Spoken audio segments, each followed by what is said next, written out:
Iftorlik uchun nima tayyorlasammikin deb boshingiz qotib o'tiruvmidi? Siz uchun bir zumda mazali va to'yimli yegulikni birga tayyorlaymiz. Magazinga chiqsam, yangi karomlar chiqibdi. Bittasini oldim va o'zim usulimda pishirishni boshladim. Salofanga solib olib 3-4 daqiqaga mikrovolnovkaga solib olamiz. Ungacha qiymasini tayyorlaymiz. Qiymaga maydalangan piyoz, pomidor, men choperda maydalab oldim va zira, kashnich, tuzni solib, yaxshilab massamizni aralashtirib olamiz. Bu orada esa karomlarimiz yumshab chiqdi. Qaynatib o'tirgandan ko'ra shu usulda albatta sinab ko'ring, ancha ishingiz yengil bo'ladi. E'tibor bergan bo'lsangiz, guruch umuman solmadim, lekin shunda ham barakali, zo'r bo'lib chiqadi.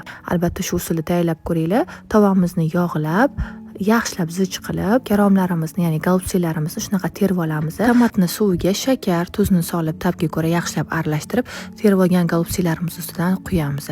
Va ozgina ustidan yana suv ham solib oldim. Endi dimlab olib qo'yamiz. 40 daqiqada qarabsizlar. Iftorligimiz tayyor. Endi 10 daqiqa qolganida shunaqangi pishloqlarimizni qirg'ichdan chiqarib ustidan sepamiz va yana dimlaymiz. Qarabsizki, iftorlik va saharlik uchun taomimiz tayyor. Juda ham tez va mazali bo'ldi.